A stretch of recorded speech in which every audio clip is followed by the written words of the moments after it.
I've encountered numerous accounts of outlandish HOA actions over the years: the precisely regulated grass length, the mandated paint palettes, the absolute despotism of individuals acting like local royalty. However, I believe my own experience likely sets a new standard for brazenly foolish HOA overreach, which concluded with an early morning intrusion that backfired on them in a magnificent fashion. They imagined they were conducting a heroic assault on bylaw violations. They were entirely unaware they were on the verge of disturbing a genuine county sheriff, my own brother, who was, at that moment, savoring some uncommon, tranquil rest in my spare bedroom. The expressions on their countenances were truly unforgettable. This narrative, it must be said, is quite something.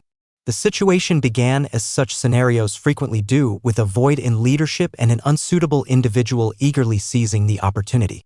Our small community of relatively affluent residences, Willow Creek Estates, a designation considerably more impressive than its actual state, had consistently been quite a laid-back environment.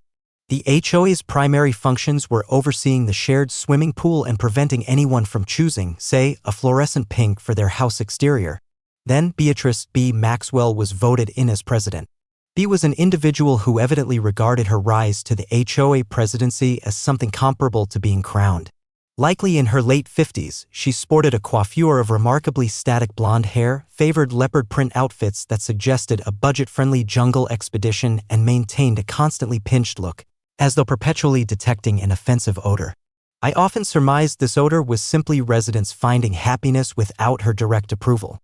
Her preferred mode of transport was, predictably, a golf cart, albeit one she had personalized with additional flags and a diminutive, noisy dog that mirrored her overall temperament. She operated it as if it were a pontifical carriage, distributing unrequested guidance and subtly menacing remarks. I am a former investigative reporter. My professional life involved delving into intricate narratives, revealing uncomfortable realities, and interacting with individuals significantly more formidable than B. Maxwell. Following many years of tight schedules and pursuing information, my sole desire was a tranquil retirement. I acquired my residence in Willow Creek precisely because it seemed peaceful. My general philosophy is to live and let live, maintain a neat yard, avoid blaring extreme music at 3 in the morning, and harmony prevails. B, conversely, entertained different notions. She perceived the HOA regulations not as principles for collective concord, but as her private instrument of authority. The initial sign that B would pose a unique sort of challenge emerged roughly 3 months after she took office. She independently decreed that all flowerbeds visible from the street must conform to a novel, highly detailed planting arrangement. This involved color-matched, height-limited, and seasonally sanctioned plants.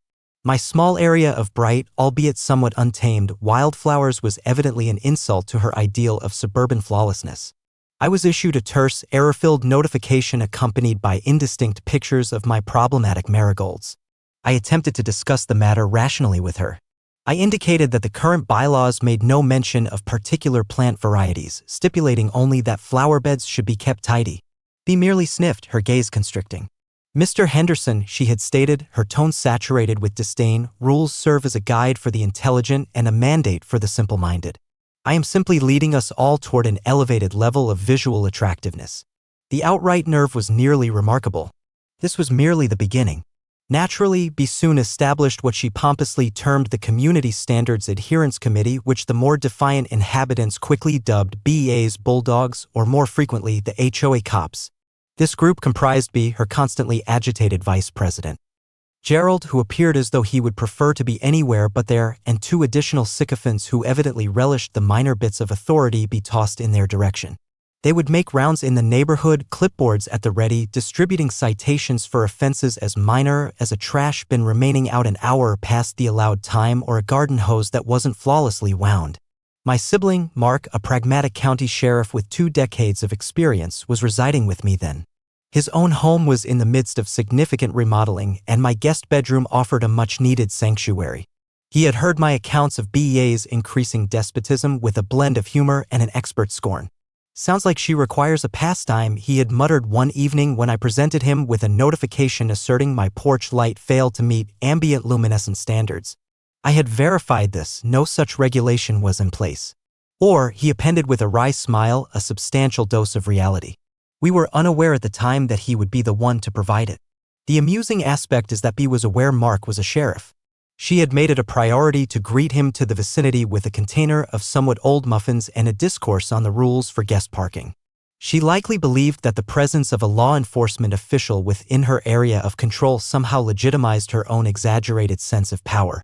The dramatic irony was poised nearby, ready to strike. BA's attention soon turned with a disquieting sharpness directly toward me.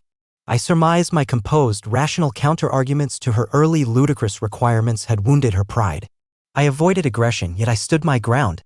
I would respond with courteous, carefully cited emails highlighting the errors in her notices, referencing the official bylaws, and occasionally, for amusement, attaching a copy of the dictionary entry for reasonable. This, it seemed, was considered outright defiance in BA's view. The infringement warnings for my residents started to increase, each one more preposterous than its predecessor. One period, it concerned the unapproved bend of my pathway's paving stones. The following, the hue of my doormat was judged not welcoming enough. I initiated a substantial manila envelope marked simply B. Being a journalist, keeping records was ingrained in me. I preserved all emails, all warnings, captured timestamped photographs, and even transcribed conversations word for word when feasible. Mark, noticing my systematic method, commented, "You're constructing a legal argument, I see. Ingrained behaviors are persistent." He was correct. The HOA cops grew bolder. They would stride directly onto individuals' verandas, looking into windows, and at times even testing doorknobs if they presumed no one was present. Mrs. Gable, my aged neighbor on the left, a kind lady renowned for her exceptional apple pies, informed me in a quiet, anxious tone how Gerald had stepped on her award-winning petunias to obtain a clearer view of what he thought was an unpermitted satellite dish. It turned out to be a birdbath. Apprehension was BA's main tool, and she wielded it extravagantly. A number of inhabitants yielded, altering paintwork, redoing gardens, and restructuring their routines to evade BA's anger. However, her concentration on me seemed individual, almost fanatical. It felt as though she had determined I was the leader of some unspoken uprising merely because I declined to be intimidated by her absurd declarations. The notifications I got began to contain ambiguous, menacing warnings regarding additional measures and intensified enforcement actions. I even observed one of her bulldogs, a shifty individual named Stan, attempting to peer over my rear fence using binoculars. When I calmly inquired if he needed assistance, he almost toppled from the recycling container he was perched on and scurried off like a frightened raccoon. My brother Mark, during his off-duty periods, would simply shake his head. "These individuals are courting danger," he would remark. "They lack the genuine authority for many of their endeavors. It's all posturing and empty threats." He offered some casual tips on security, proposing I enhance my door locks and think about installing a few inconspicuous security cameras. "Not that I anticipate actual problems," he clarified, "but individuals intoxicated by a small amount of authority can act foolishly." These words proved to be prescient. I followed his counsel. I fitted a sturdy deadbolt and a compact, high-definition camera monitoring my front veranda, with another position to view the driveway. They were not concealed, yet not glaringly apparent either, merely a sensible safety precaution. I also confirmed my home insurance policy was current, paying close attention to sections concerning property damage and legal responsibility. BA's crusade was consuming my time and disturbing my tranquility, but I was resolved not to allow her to prevail through simple persistence. Furthermore, I began discreetly conversing with other residents. Not all were as fearful as Mrs. Gable. Some, such as Tom, who lived opposite, a former engineer, were just as outraged but uncertain about how to resist effectively. We commenced exchanging information and sharing duplicates of infringement warnings. A clear trend of pestering and exceeding authority was emerging undeniably.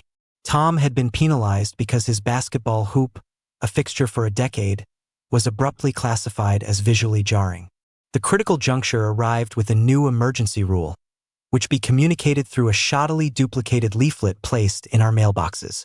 It declared that, owing to unnamed allegations of possible structural weaknesses and unapproved interior changes posing fire dangers, the Community Standards Adherence Committee held the authority to carry out prompt, unannounced internal examinations of any residents considered to be in jeopardy. No proper procedure was detailed. No need for proof was stated. Only BEA's capricious decision. This was a significant warning sign. My knowledge of property regulations was sufficient to recognize this as utterly unlawful. An HOA cannot simply bestow upon itself the prerogative to compel access to private residences absent a judicial directive or a true, confirmable crisis like an apparent fire or deluge. She's completely unhinged, I informed Mark, presenting him with the leaflet. He perused it, his face stern. This is beyond foolish. This warrants legal action. This is the sort of thing that leads to lawsuits or arrests. He recommended I dispatch a registered letter to the HOA board, formally protesting the regulation and asserting unambiguously that any effort to access my property without my clear permission or a lawful warrant would be viewed as unlawful entry. I followed his advice precisely, ensuring every board member, including the ever-anxious Gerald, received a copy. I got no formal response, merely a self-satisfied little grin from B when I encountered her on patrol in her golf cart the following day. It was evident she considered my letter an idle menace. She was on the verge of discovering her profound misjudgment. The atmosphere became tense with an anticipation of an unavoidable clash. I sensed B intended to single someone out as a deterrent, and I was fairly certain I was her selected target. The telephone call arrived late one afternoon. It was Mrs. Gable, clearly distressed. "Oh, Mr. Henderson," she murmured into the receiver, her voice unsteady. "I happened to hear B speaking with Stan near the community bulletin board. She was extremely upset about your letter. She stated you were defying her power and that she planned to personally guarantee adherence at your home. She alluded to an early morning safety sweep for tomorrow. I believe she intends to enter your house." A chill went through me, not from alarm, but from an abrupt, focused rage. This was the limit. Mrs. Gable's intervention was invaluable. Her hesitant bravery in alerting me was the conclusive element. I expressed my profound gratitude, assured her I would manage the situation, and advised her to remain secure and untroubled. Upon ending the call, I paused for a while, comprehending the phrase, "early morning safety sweep." B. Maxwell, equipped with her fantasies of importance and her troop of incompetent followers, intended to illegally access my residence. I promptly telephoned Mark, who was at the county station completing some documents. I conveyed Mrs. Gable's alert. A lengthy silence followed on his end of the call. "She wouldn't actually be that foolish, would she?" he inquired, though it seemed more an expression of incredulity than an actual query. "Mark," I stated, "we are discussing B, the individual who penalized me for unapproved chalk drawings on the sidewalk, drawings my grandchildren created, which vanished in the rain 2 hours later. Foolishness is her defining characteristic." He let out a sigh. All right. When do you estimate this sweep is planned for?" "Early morning," Mrs. Gable mentioned. "B likely believes she will surprise me, perhaps even while I'm sleeping," I responded. "Excellent," Mark declared, a different tone in his voice. "I have a couple of days off scheduled. My work period concludes at 2 a.m. I'll come to your residence after that. I'll stay in the spare room. Let's just say I will be present should any safety inspections take place." A faint, grim smile appeared on my face. The prospect of B and her comically inept associates bursting in, anticipating a submissive homeowner only to encounter an actual, or at least very recently on-duty, sheriff was almost too delightful to imagine. Mark continued, "And regardless of what happens, do not permit them entry. Allow them to commit the error of compelling access if they are truly that senseless. That alters the entire situation." "Oh, I plan to," I confirmed. "I suspect tomorrow morning will prove highly enlightening for our esteemed HOA president." I dedicated the remainder of the evening to verifying my camera batteries were fully charged, the memory cards were empty, and my front door was firmly secured with the newly installed deadbolt. A peculiar sense of composure settled over me.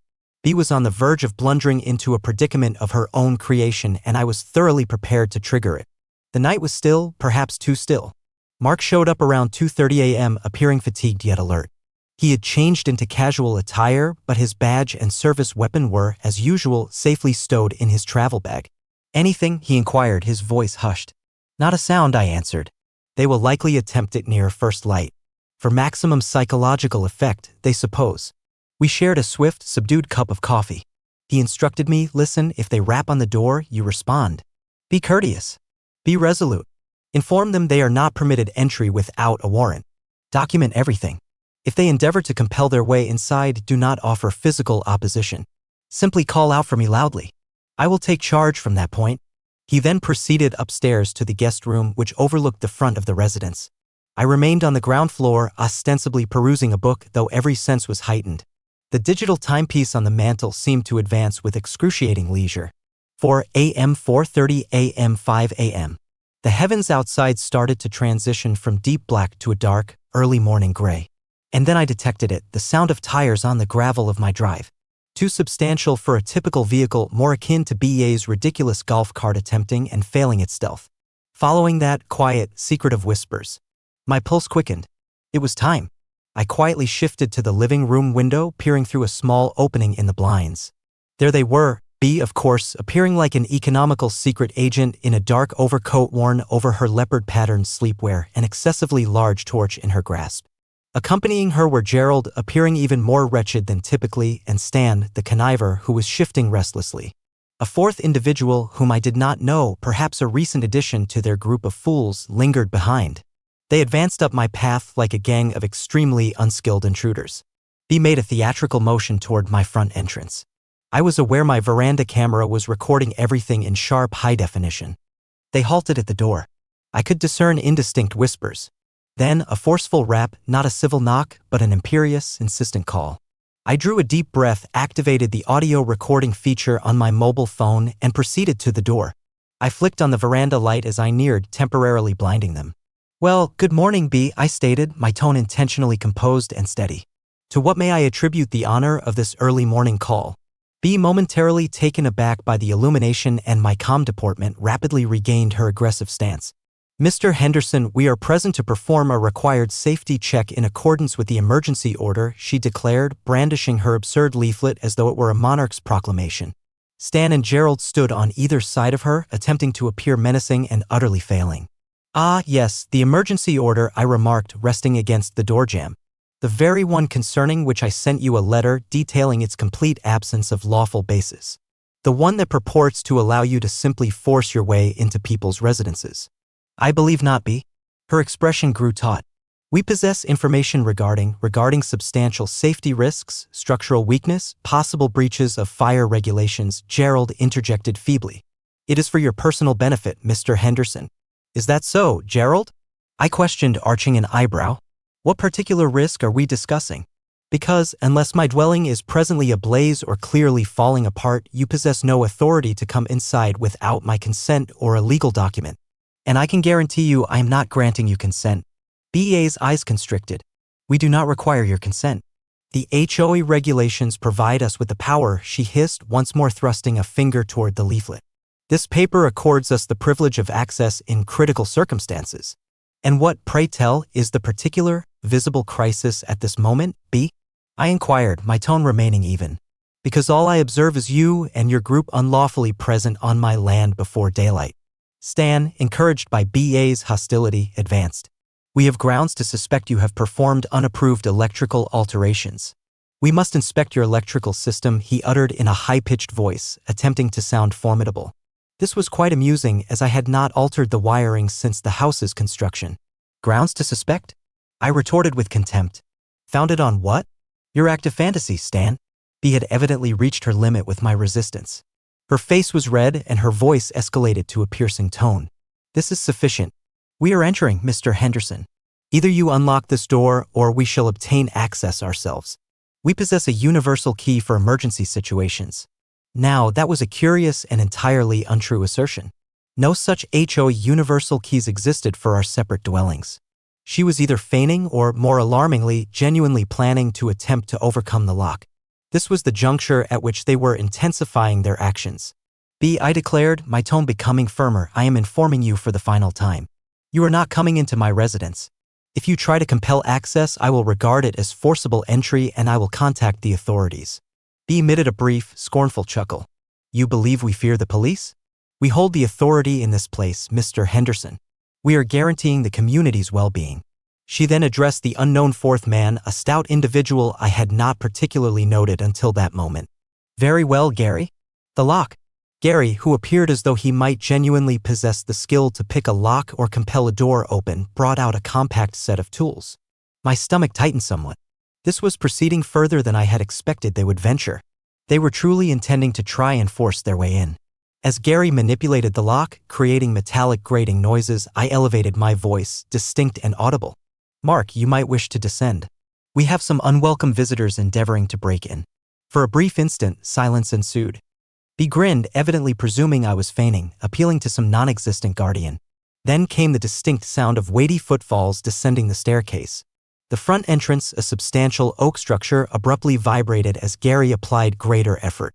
And then the deadbolt, my new, robust deadbolt, emitted a disturbing cracking sound, not sufficient to yield, but enough to indicate they were actively working to overcome it. Precisely as Gary groaned and exerted additional force, the guest bedroom window on the upper floor, situated directly over the veranda, slid open with a sudden noise. "Hey!" A voice resonated, a voice used to demanding notice and prompt compliance. "What on earth do you presume you are doing down there?" B, Stan, Gerald, and Gary became motionless. Entirely, utterly motionless. They glanced upwards, their expressions a humorous blend of astonishment and bewilderment. Positioned in the window, outlined against the faint illumination of the room behind, was my brother, Mark.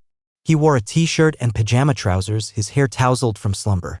Yet, even in that condition, he exuded an air of complete, indisputable authority. "This is private land," Mark proceeded, his voice raspy. "And unless you possess a warrant endorsed by a magistrate, you are perpetrating a serious crime by attempting to compel that door open." B retorted sharply, clearly not identifying him without his uniform in the subdued light. "We are the HOA. We possess the authority." Mark inclined forward slightly and the initial sunlight glinted off an object on the windowsill where his hand rested. It was his official badge. "I am County Sheriff Mark Henderson," he declared, his voice lowering to a menacingly soft tone. "And you, madam, are presently endeavoring to unlawfully access a private dwelling. Indeed, considering you are attempting to overcome a lock, I would classify that as attempted forcible entry. A grave infraction." The quiet that ensued was deep. One could have discerned a needle falling on the moist grass. B.A.'s jaw, previously fixed in a defiant posture, gradually slackened. Stan became pallid, noticeably beginning to shake. Gerald appeared on the verge of collapsing. Gary, the one tasked with lock-picking, let his implements fall with a crash and retreated a step, his hands reflexively rising partway. "S.H. Sheriff," B faltered, her voice abruptly much higher in pitch. But he's your sibling," she uttered, indicating me with an unsteady finger. "Immaterial," Mark stated curtly.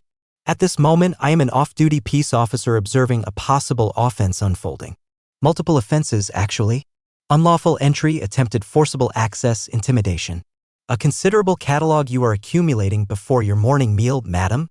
He paused, then added, "I advise all of you to remain precisely where you are. I am descending and then we will engage in a brief discussion, and I strongly suggest you contact your legal counsel if you possess one." He subsequently vanished from the window.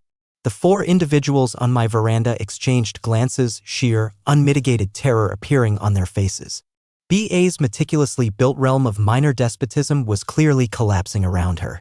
The HOA Cops had just collided directly with genuine legality, and the outcome was unfavorable for them. I nearly experienced a touch of compassion. Nearly. The gratifying impact of Mark's footwear landing on the final step was the most pleasing sound I had encountered in ages. Mark approached the entrance, swung it open fully, and emerged onto the veranda.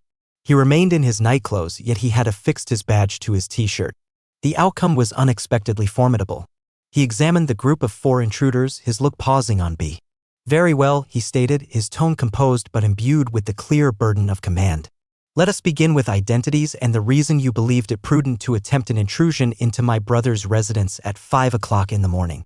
B abruptly lost her composure, her audacity vanishing like early fog, and started to falter. "Well, Sheriff, it is a misapprehension.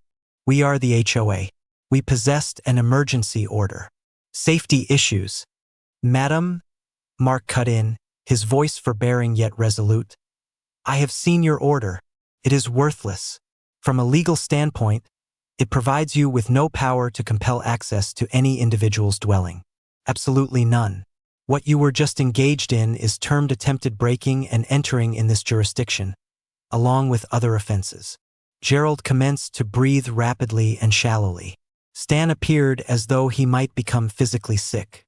Gary, the erstwhile lock manipulator, was gazing at his footwear as if it contained the mysteries of existence. "Now I face a decision here," Mark went on, walking unhurriedly before them. "I can contact my colleagues who are on duty, Have all of you formally taken into custody for unlawful entry, attempted forcible entry, and collusion to carry out such actions? That would entail a journey to the city center, being fingerprinted, having photographs taken, the complete process. Or, he stopped, allowing the consequences to linger. You can provide an explanation, offer an apology to my brother, and we can deliberate on how this HOA will function strictly in adherence to the law from this point onward. B. Perceiving a slim chance of reprieve, however slight, seized it. An apology? Yes, naturally, Mr. Henderson. We profoundly apologize. We evidently exceeded our authority. We were merely worried about safety. Her tone was oily with feigned earnestness. I simply regarded her, my face inscrutable. Worried enough to attempt to force my lock before daylight? I inquired softly. Mark raised a hand. The apology is a beginning, but this situation extends beyond this morning. Does it not? My brother informs me there has been a consistent practice of intimidation, fraudulent penalties, and coercion. He gazed directly at B. This Community Standards Adherence Committee. It seems less like a service to the community and more like an unauthorized enforcement group. The sun had fully risen by now, coloring the sky with shades of orange and rose. A couple of early dog walkers began to emerge further down the road, decelerating as they observed the scene on my veranda. A somewhat untidy yet clearly commanding man displaying a badge, myself appearing somberly content, and the infamous HOA president with her associates looking as if they had been apprehended during a bank heist. The local gossip network was poised to operate at full capacity, and for a change, the narrative would be completely truthful. Mark then directed them, I require the names and contact details of all members of your HOA board. I need a duplicate of your entire set of bylaws, your records of meetings from the last 12 months, and your financial reports. My brother and I intend to examine them, and a formal community gathering will be convened very shortly to address the administration of this association. Bea assented mutely, her leopard-patterned sleepwear visible beneath her overcoat, lending her an utterly absurd appearance in the stark morning illumination. Gerald was writing hastily on his clipboard, likely recording details or possibly composing his letter of departure. Stan continually mumbled, I informed her this was ill-advised. I informed her. The direct consequence was that Mark, although refraining from formally apprehending them immediately, a professional gesture he made primarily for my benefit and to prevent a significant local disturbance involving his own agency, unequivocally conveyed that criminal accusations remained a distinct possibility. He meticulously recorded individual statements from each of them. Their accounts, as expected, began to fall apart and conflict with one another even under his most gentle inquiries. Gary, the lock manipulator, swiftly confessed that Bea had engaged him for security, assuring him they possessed the complete legal authority to access properties for inspections, even presenting him with the fraudulent emergency order. He asserted he was merely complying with instructions. Stan and Gerald attempted to downplay their roles, portraying Bea as the exclusive designer of the scheme. Bea herself vacillated between tearful apologies, resentful self-defense. I was merely attempting to maintain standards and efforts to curry favor with Mark by appealing to a shared sense of authority, a strategy that failed abysmally. Mark was a quintessential police officer. He had no tolerance for self-appointed enforcers, particularly those as incompetent and conceited as Bea. Following roughly an hour of questioning on the veranda, during which Mark also systematically captured images of my impaired door lock and Gary's tools with his mobile phone as evidence, he permitted them to leave, but not without delivering a severe caution. You are to refrain from approaching Mr. Henderson. You are not to communicate with him, intimidate him, or enter his property again without his explicit consent. Any additional efforts to impose these unlawful regulations or coerce residents will lead to prompt official grievances filed with the proper authorities. Is that comprehended? All of them nodded energetically, appearing thoroughly humbled and frightened. As they departed hastily, Bea virtually pulling a whimpering Gerald, their golf cart sputtering off in a shameful withdrawal, Mark faced me. Well, he remarked, a faint smile on his face, that was more stimulation than I typically experience before my initial cup of coffee. I exhaled a breath I hadn't been aware I was retaining. You were superb, Mark. My gratitude. Simply fulfilling my civic obligation, he stated, then smiled broadly. and shielding my younger sibling from the overzealous neighborhood patrol. Now, what about that coffee? And subsequently, I believe you and I must make some telephone calls, beginning with a competent attorney specializing in HOA disagreements. The repercussions from the Great Pre-Dawn Raid, as it swiftly came to be called throughout Willow Creek, were instantaneous and profound. My security camera recordings, which documented BEA's instruction regarding the Locke and Gary's actions with pleasing sharpness, in addition to Mark's abrupt arrival and commanding intervention, were, to put it mildly, persuasive. Although I refrained from distributing it online, the awareness of its presence, along with Mark's formal testimony, loomed over B like an impending threat. Information about the event proliferated rapidly. Mrs. Gable, bless her, had evidently observed from her window and provided a highly precise, albeit somewhat agitated, narration to multiple neighbors prior to their morning meal. By the middle of the morning, my telephone was incessantly ringing with calls from other inhabitants, some expressing solidarity, others eager to recount their own dreadful experiences under BA's rule. It became apparent I was not the sole individual maintaining a B file. Tom, the former engineer, possessed a detailed log of every dubious penalty and domineering encounter he had endured. Other residents had comparable accounts. It was as if a barrier had broken. Individuals previously too cowed to voice their concerns were now discovering their courage to speak. Mark, faithful to his promise, assisted me in locating an outstanding lawyer, an astute woman by the name of Ms. Albright, who focused on HOA legal matters and was known for her unyielding approach. Her eyes brightened as I detailed the attempted unlawful access and presented the video evidence. "Oh, this is invaluable," she had whispered, a keen, almost voracious look in her eyes. Attempted unlawful entry, potential attempted forcible entry, intimidation, misuse of authority. Ms. Maxwell has presented us with a very compelling case, gift-wrapped. However, our objective was not merely to pursue B for the intrusion. This presented a chance for a comprehensive overhaul. Under Ms. Albright's direction, we composed a formal letter of demand to the HOA board, which not only detailed the unlawful conduct of B and her committee but also sought access to all financial documentation, records of meetings, and communications from the preceding 5 years. My investigative journalist's intuition was strongly activated. BA's disdain for regulations and limits led me to question in what other domains she might have demonstrated similar laxity, especially concerning monetary matters. Homeowners associations, particularly those with subpar administration, can be susceptible to embezzlement or improper handling of finances. The board, excluding B, who was abruptly unreachable for remarks, was in disarray. Gerald, now the de facto interim president, a position he clearly loathed and was entirely ill-equipped for, was extremely agitated. He consented to full cooperation, undoubtedly fearful of being drawn into BA's predicament. The documents began to be delivered in numerous boxes. It was a staggering volume of paperwork, but this was precisely my area of expertise. I established a temporary workspace in my dining area, and with the assistance of Tom, the engineer, whose proficiency with figures and specifics was indispensable, we commenced our investigation. Mark, during his leisure time, frequently joined our efforts, providing perspectives from a law enforcement viewpoint on what could potentially be considered legally prosecutable misconduct. What we uncovered was, as anticipated, a chaotic situation. Careless record-keeping was the mildest issue. There were dubious expenditures, agreements granted to BA's associates without any competitive tendering process, and a contingency fund for the president that appeared to be utilized mainly for BA's private enhancement endeavors. Not benefiting the collective, but for her personal residence and grounds, which, ironically, consistently seemed to receive the Yard of the Month commendation that she herself adjudicated.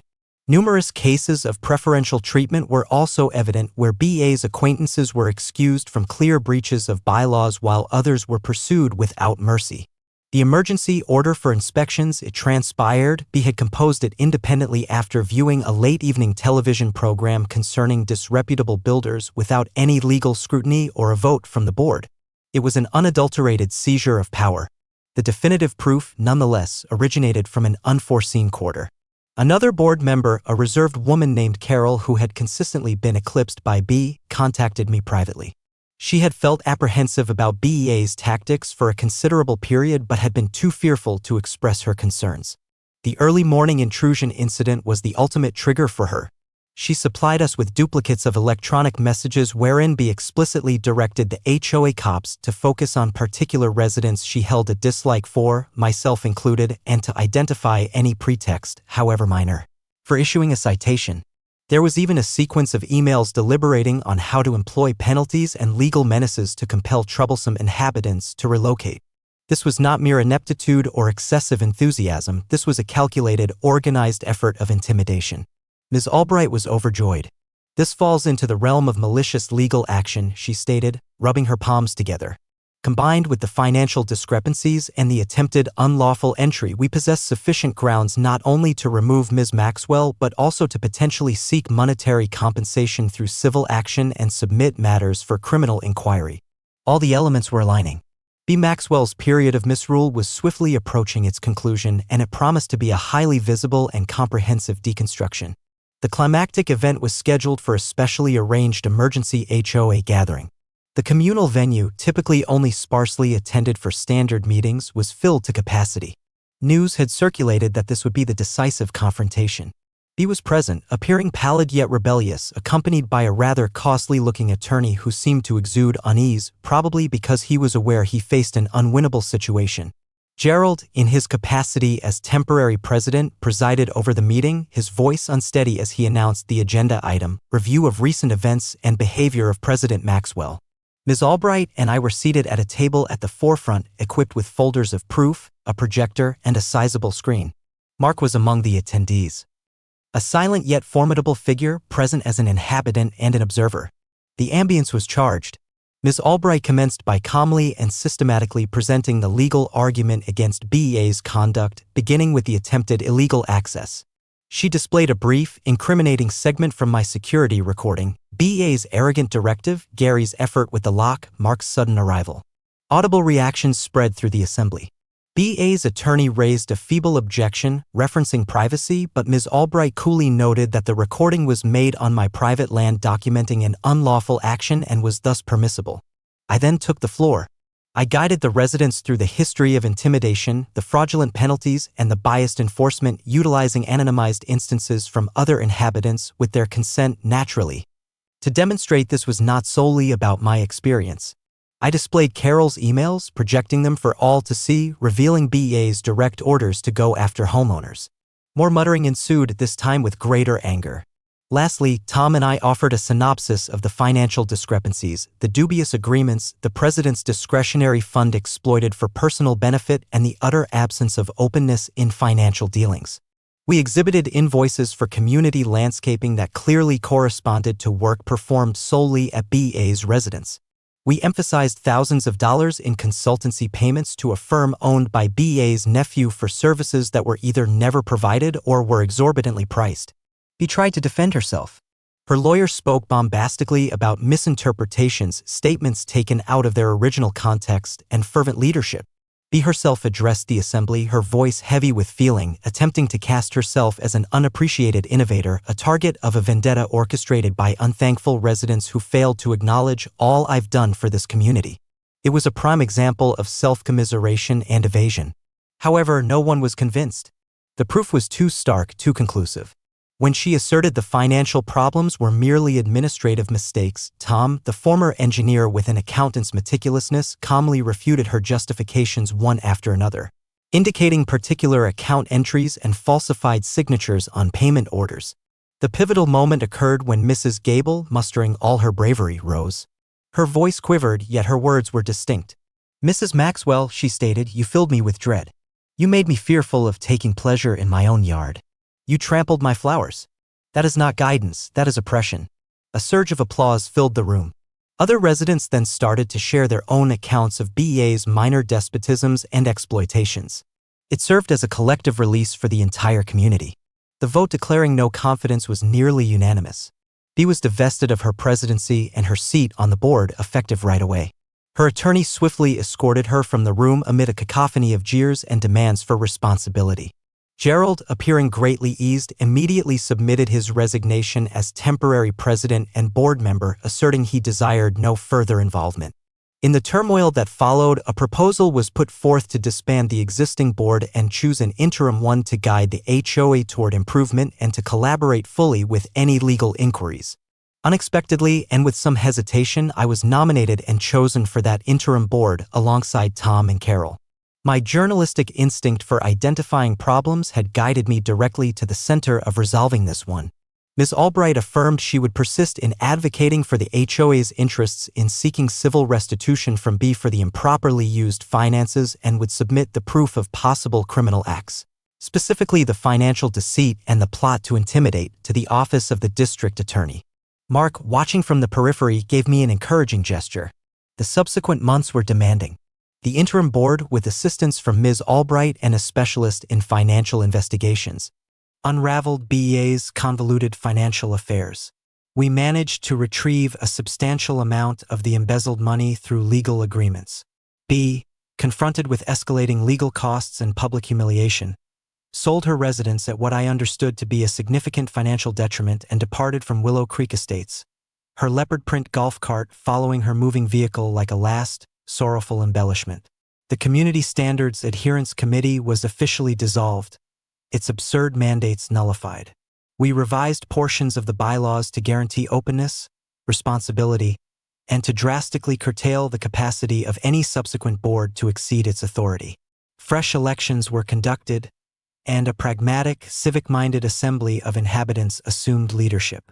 I resigned from the interim board as soon as the changes were securely established, pleased to resume my peaceful retirement.